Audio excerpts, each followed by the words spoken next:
The Galactic Council Chamber was a marvel of ancient architecture, a dome of shimmering alloy and pulsating energy beams located at the heart of neutral space. Representatives from over 100 species gathered there, tentacled, scaled, feathered, or amorphous, all watching as the lone human entered. He was tall, dressed in a black diplomatic suit, his expression unreadable. No weapons, no guards. Just a briefcase in hand. Ambassador Cade Mercer, a voice boomed. It belonged to Vaktal, Supreme Arbiter of the Council, a hulking crustacean from the Zert Dominion.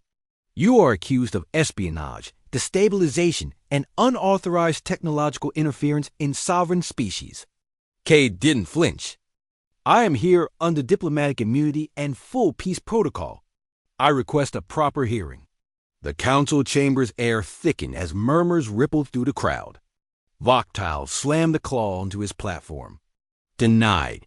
Humanity has overstepped its bounds for the last time. A soft hiss echoed. The containment shields flared as 8 security drones rose from hidden panels, pointing energy lancers directly at Cade. Across the galaxy, Earth's High Command watched the live feed in horrified silence. Diplomats don't go to war zones. Ambassadors don't walk into ambush. Yet Cade Mercer stood still, as if bored. Then he smiled. It wasn't a political smile. It wasn't even a human one. It was the kind of smile wolves might give before tearing flesh. 60 years ago, Cade Mercer had died.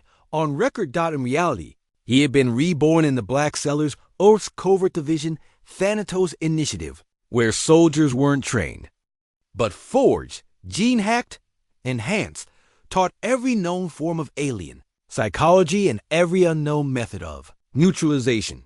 Cade wasn't a diplomat. He was a weapon dressed like one. The moment the first drone fired, time-bent. Cade moved. He twisted his wrist, and a magnetic pulse disabled the nearest drone mid-shot. His briefcase popped open, revealing a compact matter slicer illegal on every known planet. Before the second drone could adjust, he had already moved through it, leaving only 2 clean halves sizzling in the air. Vaktal roared, "Protect the chamber!"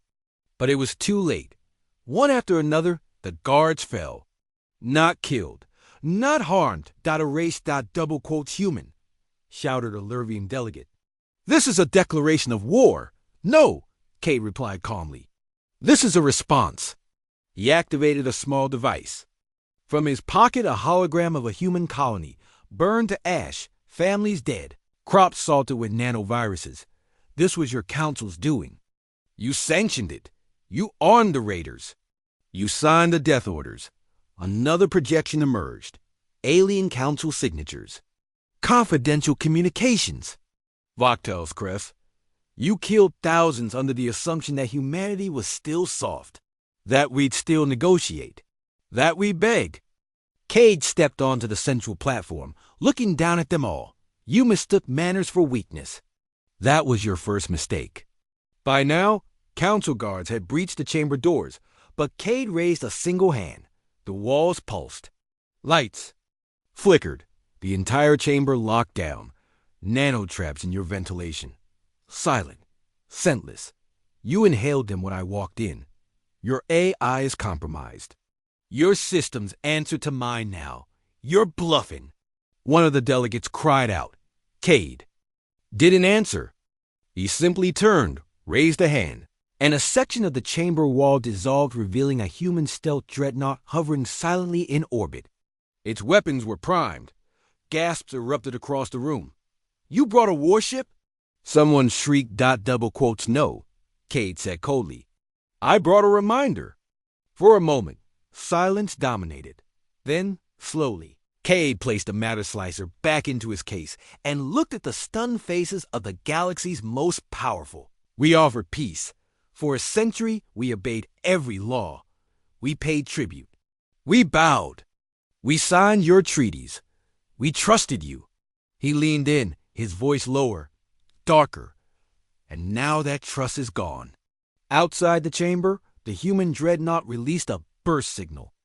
Across the galaxy, hidden human fleets uncloaked one by one, appearing over worlds that once mocked their presence. They didn't fire. They didn't need to. Just the sight of them was enough. Cade's voice rang out one final time. Humanity will no longer kneel. We do not want war, but we do not fear it. He paused, and if you ever try to touch one of our own again, his eyes locked with Voctal's, you won't find a diplomat next time. As Cade turned and walked out of the council chamber, no one dared move. No one dared breathe. Behind him, the shadow of Earth's vengeance lingered dot and across the galaxy. One truth spread like wildfire. Death wore a suit and spoke perfect diplomatic protocol.